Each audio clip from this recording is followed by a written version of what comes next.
গত ১৩ জুন ইরানের পারমাণবিক ও সামরিক স্থাপনায় হামলা চালায় ইসরায়েল। হামলায় ইরানের সামরিক বাহিনী আইআরজিসির প্রধান, সশস্ত্র বাহিনীর প্রধান এবং আইআরজিসির বিমান বাহিনীর প্রধানের মৃত্যু হয়। এই হামলার পর ইরানও তীব্র শক্তি নিয়ে ইসরায়েলে পাল্টা হামলা শুরু করে। এরপর থেকে দুই দেশের মধ্যে চলছে পাল্টাপাল্টি হামলা। ইরানের আইআরজিসি সংশ্লিষ্ট সংবাদ সংস্থা তাসনিম এবং ইরানের রাষ্ট্রীয় টিভি জানিয়েছে, ইসরায়েলি বিমান হামলায় ইরানের রোববার পর্যন্ত নিহতের সংখ্যা বেড়ে ২২৪ জনে পৌঁছেছে। হামলায় আরও ১,২৭৭ জন আহত হয়েছেন। এর মধ্যে সবশেষ রোববার ইসরায়েলের হামলায় ইরানের সামরিক বাহিনী আইআরজিসির গোয়েন্দা ইউনিটের প্রধান মোহাম্মদ কাজেমি নিহত হয়েছেন। একই সঙ্গে তার সহকারী হাসান মোহাক্কেক এবং কমান্ডার মোহসেন বাকিরিও মারা যান। ইসরায়েলি সংবাদ মাধ্যম জেরুজালেম পোস্ট বলছে, সোমবার ভোরে ইরানের চালানো হামলায় ইসরায়েলের বহু এলাকায় ক্ষেপণাস্ত্র আঘাত হেনেছে।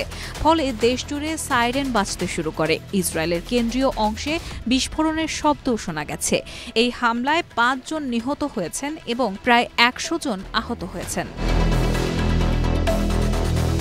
হামলা না থামালে ইসরায়েলকে আরও কঠোর জবাব দেওয়া হবে বলে সতর্ক করেছেন ইরানের প্রেসিডেন্ট মাসুদ পেজেশকিয়ান। ইরাকের প্রধানমন্ত্রীর সঙ্গে টেলিফোনে আলাপকালে তিনি কথা বলেন।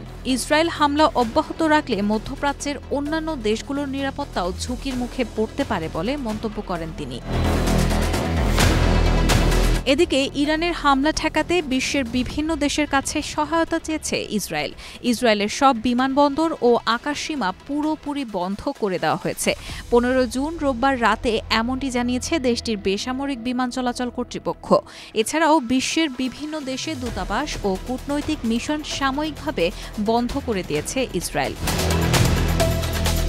দফায় দফায় এই হামলা ও পাল্টা হামলার মধ্যেই শঙ্কা বাড়ছে ইরানে ইসরায়েলের পারমাণবিক হামলার। তবে তেমন কিছু হলে পাকিস্তানও পরমাণু বোমা ব্যবহার করবে বলে দাবি করেছেন ইরানের আইআরজিসির সিনিয়র কর্মকর্তা এবং দেশটির জাতীয় নিরাপত্তা পরিষদের সদস্য জেনারেল মোহসেন রেজাই। পাকিস্তান এ বিষয়ে ইরানকে আশ্বস্ত করেছে বলেও মন্তব্য করেছেন তিনি। অন্যদিকে চলমান এই সংঘাতের মধ্যে ইরানকে সমর্থন জানিয়েছে ফিলিস্তিনের স্বাধীনতাকামী সশস্ত্র গোষ্ঠী হামাস। সোমবার এই তথ্য জানিয়েছে সংবাদ মাধ্যম টিআরটি ওয়ার্ল্ড।